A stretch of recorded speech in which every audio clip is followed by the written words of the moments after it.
When you think of the perfect data science team, are you imagining 10 copies of the same professor of computer science and statistics, hands delicately stained with whiteboard marker? I hope not. Applied data science is a team sport that's highly interdisciplinary. Diversity of perspective matters. In fact, perspective and attitude matter at least as much as education and experience. If you're keen to make your data useful with a decision intelligence engineering approach, here's my take on the order in which to grow your team. Number 0, data engineer. We start counting at 0, of course, since you need to have the ability to get data before it makes sense to talk about data analysis. If you're dealing with small datasets, data engineering is essentially entering some numbers into a spreadsheet. When you operate at a more impressive scale, data engineering becomes a sophisticated discipline in its own right. Someone on your team will need to take responsibility for dealing with the tricky engineering aspects of delivering data that the rest of your staff can work with. Number 1, decision maker. Before hiring that PhD-trained data scientist, make sure you have a decision maker who understands the art and science of data-driven decision making. Decision-making skills have to be in place before a team can get value out of data. This individual is responsible for identifying decisions worth making with data, framing them, everything from designing metrics to calling the shots on statistical assumptions, and determining the required level of analytical rigor based on potential impact on the business. Look for a deep thinker who doesn't keep saying, "Oh, whoops, that didn't even occur to me as I was thinking through this decision." They've already thought of it. And that too. Number 2, analyst. Then the next hire is everyone already working with you. Everyone is qualified to look at data and get inspired. The only thing that might be missing is a bit of familiarity with software that's well suited for the job. If you've ever looked at a digital photograph, you've done data visualization and analytics. Learning to use tools like R and Python is just an upgrade over MS Paint for data visualization, though simply more versatile tools for looking at a wider variety of datasets than just red, green, blue pixel matrices. If you've ever looked at a digital photograph, you've done data visualization and analytics. It's the same thing. And hey, if all you have the stomach for is looking at the first 5 rows of data in a spreadsheet, well, that's still better than nothing. If the entire workforce is empowered to do that, you'll have a much better finger on the pulse of your business than if no one is looking at any data at all. Nessie 1934, this is data. Make conclusions about it wisely. The important thing to remember is that you shouldn't come to conclusions beyond your data. That takes specialist training. Just as with the photo above, here's all you can say about it: this is what is in my dataset. Please don't use it conclude that the Loch Ness Monster is real. Number 3, expert analyst. Enter the lightning fast version. This person can look at more data faster. The game here is speed, exploration, discovery, fun. Another term for analytics is data mining. This is not the role concerned with rigor and careful conclusions. Instead, this is the person who helps your team get eyes on as much of your data as possible so that your decision maker can get a sense of what's worth pursuing with more care. The job here is speed, encountering potential insights as quickly as possible. This may be counterintuitive, but don't staff this role with your most reliable engineers who write gorgeous, robust code. The job here is speed, encountering potential insights as quickly as possible, and unfortunately those who obsess over code quality may find it too difficult to zoom through the data fast enough to be useful in this role. Those who obsess over code quality may find it difficult to be useful in this role. I've seen analysts on engineering-oriented teams bullied because their peers don't realize what great code means for descriptive analytics. Great is fast and humble here. If fast but sloppy coders don't get much love, they'll leave your company and you'll wonder why you don't have a finger on the pulse of your business. Number 4, statistician. Now that we've got all these folks cheerfully exploring data, we'd better have someone around to put a damper on the feeding frenzy. It's safe to look at that photo of Nessie as long as you have the discipline to keep yourself from learning more than what's actually there, but do you? While people are pretty good at thinking reasonably about photos, other data types seem to send common sense out the window. It might be a good idea to have someone around who can prevent the team from making unwarranted conclusions. Inspiration is cheap, but rigor is expensive. Life hack: don't make conclusions and you won't need to worry. I'm only half joking. Inspiration is cheap, but rigor is expensive. Pay up or content yourself with mere inspiration. Statisticians help decision makers come to conclusions safely beyond the data. For example, if your machine learning system worked in one dataset, all you can safely conclude is that it worked in that dataset. Will it work when it's running in production? Should you launch it? You need some extra skills to deal with those questions. Statistical skills.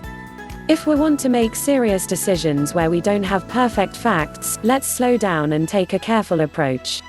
Statisticians help decision makers come to conclusions safely beyond the data analyzed. Number 5. Applied machine learning engineer and applied AI. Machine learning engineers' best attribute is not an understanding of how algorithms work. Their job is to use them, not build them. That's what researchers do. Expertise at wrangling code that gets existing algorithms to accept and churn through your datasets is what you're looking for. Besides quick coding fingers, look for a personality that can cope with failure. You almost never know what you're doing, even if you think you do. You run the data through a bunch of algorithms as quickly as possible and see if it seems to be working, with the reasonable expectation that you'll fail a lot before you succeed. A huge part of the job is dabbling blindly, and it takes a certain kind of personality to enjoy that. Perfectionists tend to struggle as ML engineers.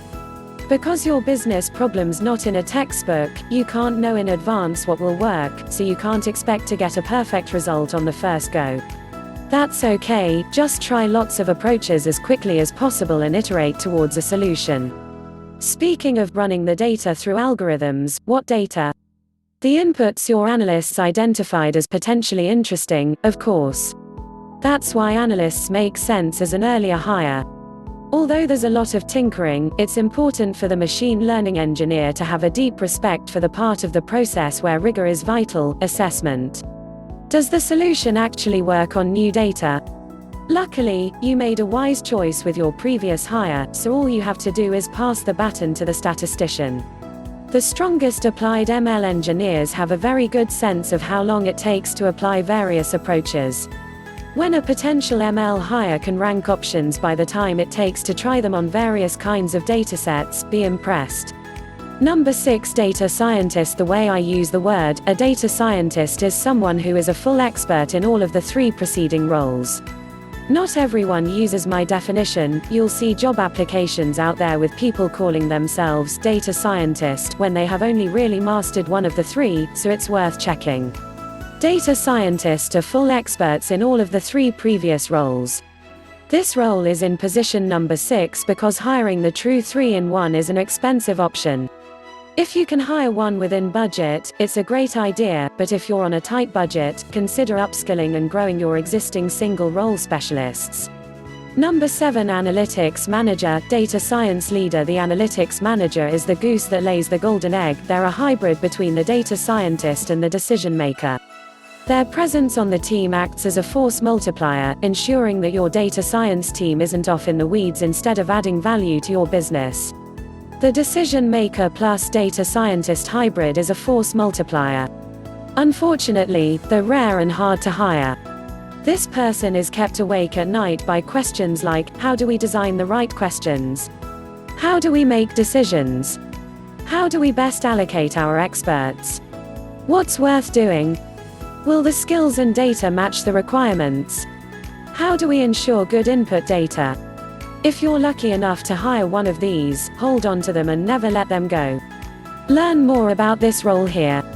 Number 8. Qualitative expert. Social scientist. Sometimes your decision maker is a brilliant leader, manager, motivator, influencer, or navigator of organizational politics, but unskilled in the art and science of decision making. Decision making is so much more than a talent. If your decision maker hasn't honed their craft, they might do more damage than good. Instead of firing an unskilled decision maker, you can augment them with a qualitative expert. Don't fire an unskilled decision maker, augment them. You can hire them an upgrade in the form of a helper. The qualitative expert is here to supplement their skills. This person typically has a social science and data background. Behavioral economists, neuroeconomists, and JDM psychologists receive the most specialized training, but self-taught folk can also be good at it. The job is to help the decision maker clarify ideas, examine all the angles, and turn ambiguous intuitions into well-thought-through instructions in language that makes it easy for the rest of the team to execute on.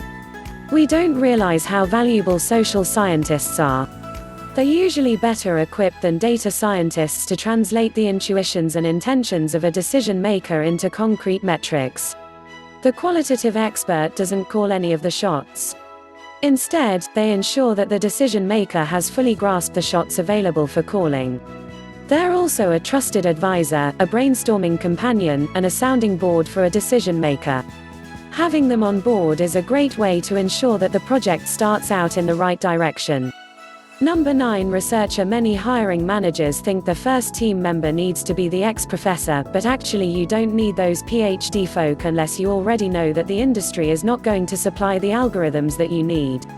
Most teams won't know that in advance, so it makes more sense to do things in the right order. Before building yourself that space pen, first check whether a pencil will get the job done.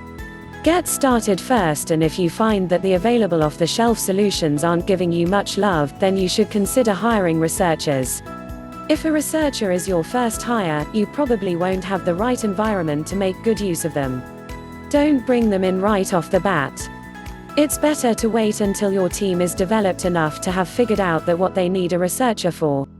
Wait till you've exhausted all the available tools before hiring someone to build you expensive new ones. Before you invent pens that work in space, check that existing solutions don't meet your needs already.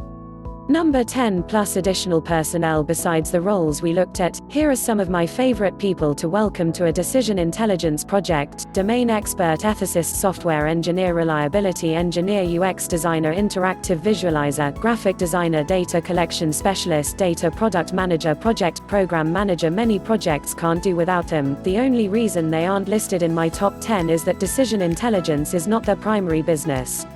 Instead, they are geniuses at their own discipline and have learned enough about data and decision making to be remarkably useful to your project. Think of them as having their own major or specialization, but enough love for decision intelligence that they chose to minor in it. Huge team or small team? After reading all that, you might feel overwhelmed. So many roles. Take a deep breath. Depending on your needs, you may get enough value from the first few roles. Revisiting my analogy of applied machine learning as innovating in the kitchen, if you personally want to open an industrial-scale pizzeria that makes innovative pizzas, you need the big team, or you need to partner with providers, consultants. If you want to make a unique pizza or two this weekend, caramelized anchovy surprise, anyone? Then you still need to think about all the components we mentioned. You're going to decide what to make, role 1, which ingredients to use, roles 2 and 3, where to get ingredients, role 0, how to customize the recipe, role 5, and how to give it a taste test, role 4, before serving someone you want to impress. But for the casual version with less at stake, you can do it all on your own. And if your goal is just to make standard traditional pizza, you don't even need all that. Get hold of someone else's tried and tested recipe, no need to reinvent your own, along with ingredients, and start cooking.